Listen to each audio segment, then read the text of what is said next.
তো hello everyone, welcome to my new video. তো সকলকে সরস্বতী পুজো অনেক অনেক শুভেচ্ছা। তো দেখো, সরস্বতী পুজোর ভিডিও খুব তাড়াতাড়ি পোস্ট করার চেষ্টা করব।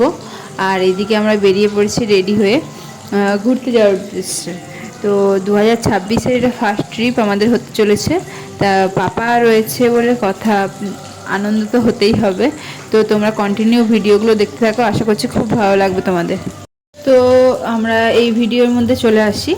আর এখানে টোটো দেখো চলে এসেছে, আর আমরা সবাই রেডি হয়ে বেরিয়ে পড়েছি স্টেশনে যাওয়ার উদ্দেশ্যে। স্টেশনে এসে সোনা বাবা তো আমার বাবার সাথে খেলা শুরু করে দিয়েছে, সকাল সকালেও উঠে পড়েছে। আমরা উঠেছি তার কিছুক্ষণ পরেই, মনেই হচ্ছে না যে আমরা এত সকাল সকাল বেরোচ্ছি। তো এটা প্রায় 7টার দিকে হবে। ভিডিওটা দেখে মনে হচ্ছে পাপার একটুকুনো ঘুম ইনকমপ্লিট রয়েছে বলে। ও তো দিব্যি ছুটে বেড়াচ্ছে, কিন্তু কি বলতো, ও এখন ছুটছে ঠিক আছে, ট্রেন ঢুকলেই ট্রেনে উঠে ঠিক ঘুমোবে। ওর এটা হ্যাবিট হয়ে গেছে ছোটোর থেকে। তো দেখতে দেখতে আমাদের ট্রেন ঢুকছে, চলো ট্রেনে উঠে পড়ি, তারপর তোমাদের সাথে কথা বলছি।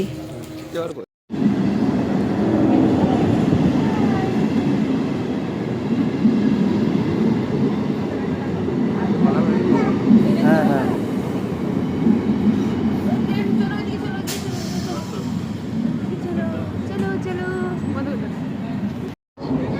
পাপা জিপ দাঁত দেখি আর জিপ দেখি জিপ। আরে সেলফি পোজ দিয়ে দাও, হাই করে দাও, হাই করে দাও, হাই। একটা হামি ছুড়ে দাও, একটা হামি দিয়ে দাও।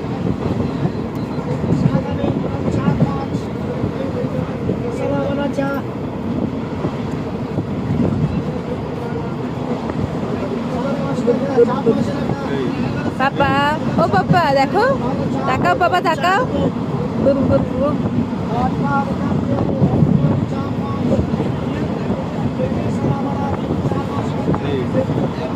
এই দেখো তো, ওই দূরে একটা পাহাড় দেখাচ্ছে, ওটা কি পাহাড় বলো তো? ওটাতে না আমার আসার একদিন খুব ইচ্ছে আছে, তো দেখা যাক কবে আসা হয়। তো এটা হলো জয়চণ্ডী পাহাড়। তো আমরা জয়চণ্ডী পাহাড়ের স্টেশনটাই ক্রস করলাম। তো এই পাহাড়টা চোখে পড়লো। আর দেখো এখানে পাপা হচ্ছে কি মৌরি চকলেট খাচ্ছে, তার সাথে হজমোলা খাচ্ছে। মৌরি চকলেট তো খাবেই না, ওর জন্য কেনা হয়েছিল, কিন্তু শেষ পর্যন্ত আমিই খেয়েছি সবগুলো। আর ও খাচ্ছে হজমোলা, যেটা বড়দের খাবার। ও তো শুধু খাচ্ছেই না, খাওয়ার সাথে সাথে রিয়েকশানগুলোও দিচ্ছে। দেখো ওর চোখ মুখের মানে রিয়েকশানটা সেই বড়রা যেরকম করে না, খুব একটা টকটক ভাব হলে, তো সেভাবেই খাচ্ছিল। তো এই তো দেখতে দেখতে আমরা আসানসোল ঢুকেও গেছি। আর আসানসোলে নেমেই আমরা হচ্ছে খাওয়া দাওয়া করবো ভেবেছিলাম। সেই সকাল 7টার সময় বেরিয়েছি, এখনও সেভাবে কিছু খাওয়া হয়নি।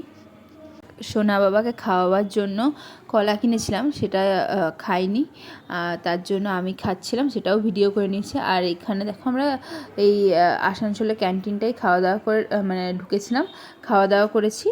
আর সেরকম কোনো ভিডিও করা হয়নি, তার জন্য বাইরে থেকে তোমাদেরকে দেখিয়ে দিলাম। খুব খারাপ বলবো না, মোটামুটি টেস্ট ভালোই ছিল। তো এই তো এবারে আমাদের ট্রেন অনেকক্ষণই লেট ছিল, আর 40 মিনিট প্রায় রিশিডিউল হওয়ার জন্য আমাদেরকে অনেকক্ষণই ট্রেনে বসতে মানে স্টেশনে বসতে হয়েছিল ট্রেনের জন্য। তো দেখা যাক কখন ঢোকে। তো ট্রেন ঢোকার কিছুক্ষণ পরে মানে ট্রেনে ওঠার কিছুক্ষণ পরেই এই নদীটা মানে বিশাল একটা নদী পেরোলাম। আমি খুব জানি না এটা নদীটার নাম কি, তো তোমরা যদি কেউ জেনে থাকো অবশ্যই কমেন্টে জানিও। কতটা সুবিশাল জায়গা জুড়ে এই নদীটা দেখো তোমরাই। তো আমি অনেকক্ষণ ধরেই আমার ভিডিওতেই কতক্ষণ টাইম লেগে গেল, ফাইনালি আমরা পৌঁছেও গেছি পরেশনাথ মানে স্টেশনে। তো আমি বলেই দিলাম যে আমরা পরেশনাথ যাচ্ছি ট্রেকিং করার জন্যই। জানি না আদৌ পুরোটা করতে পারবো কি না, এই ফার্স্ট টাইম এক্সপিরিয়েন্স ট্রেকিংয়ের জন্য। তো স্টেশনে এরকম দেখবে অনেক গাড়ি পাওয়া যাবে, আর মানে শেয়ার করলে হচ্ছে কি 50 টাকা পার হেড এরকম টাইপের টাকা নেবে, আর খুব বেশি হলো 70 টাকা। কিন্তু আমরা যেহেতু শেয়ার করিনি, আমাদের ওই টোটাল 400 টাকার মতো নিয়েছিল পুরো মধুবন যাওয়ার জন্য। ওই 26-27 কিলোমিটার রাস্তা। তো আমরা খুব ফাঁকা ফাঁকাই বসেছিলাম, মাত্র 5 জন, সোনা বাবাকে নিয়ে 6 জন, একটা গাড়ি এনাফ। আর লাগেজ তো ছিল, সেগুলো ওপরেই তোলা হয়েছিল। তো ফাইনালি পৌঁছে গেছি প্রায় ওই 6টা নাগাদ আমরা রাজেন্দ্র ধাম, যেটা আমরা আগের থেকেই বুক করে এসেছিলাম বাড়ি থেকে। তো এটা খুব ভালো একটা অপশন বলতে পারো ধর্মশালা। আর তো খুব খুব সুন্দর আর অনেকটা বড় এরিয়া জুড়ে এই ধর্মশালাটা রয়েছে। সকালবেলায় আশা করছি তোমাদেরকে পুরোটা ঘুরিয়ে দেখাবো। আর এই ঢোকার মুখেই মানে কিছুটা যেই দেখো একটা বড় মন্দির, যেটা সব জৈন ধর্মশালাগুলোতেই রয়েছে দেখলাম। আর অনেকটা হাঁটতে হচ্ছিল, ভেতরটা অনেক বড় এরিয়া। এই যে ফাইনালি আমরা ধর্মশালার মধ্যে ঢুকছি। তো ওখান থেকে আমাদের 2টো রুম নেওয়া ছিল। তো খুব রুমগুলোও খুব ভালো, মানে একটা আমাদের 2টো রুমের দরকারই পড়তো না যদি আমরা আগে জানতাম এত সুন্দর রুম। তো আমরা ভেবেছিলাম হয়তো মানে 2জনের পক্ষে চাপ, এতজন মিলে একটা রুমে ঢুকলে অসুবিধা হবে। কিন্তু কি বলো তো, মানে রুমটার সাথে 2টো বেড আছে, তার সাথেও একটা ছোট রুম আছে যেখানে সব মানে বেডিং পত্র সমস্ত কিছু রয়েছে। তো সেই রুমেও 2জন আরাম করে শুতে পারবে নিচে বেডিং পেতে, মানে সেই অপশনও থাকতে পারে। তো ওরা বারবার জিজ্ঞেস করছে 2টো রুমের জন্য, মানে 2টো রুমই বুক করেছি কিনা, কারণ যেহেতু বড় বড় রুম, অনেকেই একটা রুমের মধ্যে অনেকজন মিলে থাকছে। তার ঠিক কিছুক্ষণ পরেই প্রায় 1 ঘন্টার মধ্যে একটু হাত মুখ ধুয়ে রেস্ট নিলাম। তারপরেই আবার রেডি হয়ে বেরিয়ে পড়েছি রাতের ডিনার করার জন্য। যেহেতু ওখানে ঠান্ডার জায়গা আর খুব একটা জনবসতি সেখানে নেই সামনাসামনি, মানে সব ট্যুরিস্ট। তো একটু হচ্ছে কি তাড়াতাড়ি সমস্ত কিছু বন্ধ হয়ে যাচ্ছিলো। আমরা তো অনেকটা হাঁটার পর একটা দোকান পেয়েছি যেখানে গরম গরম খাবার পাওয়া যাচ্ছে, রুটি তরকারি। তো আমরা সেই মতোই রুটি তরকারি নিয়ে নিয়েছিলাম। আর পাপা তো সেইভাবে খেতে পারবে না। কাজটা কি, তোমার সোয়েটারটা কেমন বাবা?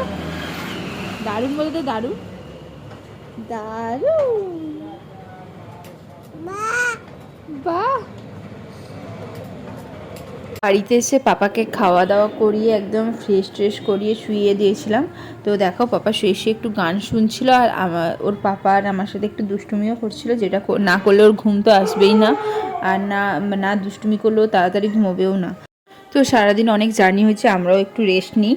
তো ঘুমিয়ে পড়বো তাড়াতাড়ি, কারণ কালকে সকাল থেকে অনেক অনেক অনেক ট্রেকিং করতে হবে। দেখা যাক কতটা কি পারি, তোমাদের সাথেও শেয়ার করব। আর পুরো মানে পুরো রুমের ট্যুরটা তোমাদের সাথে কাল শেয়ার করে দেবো। আজ টাটা, বাই বাই।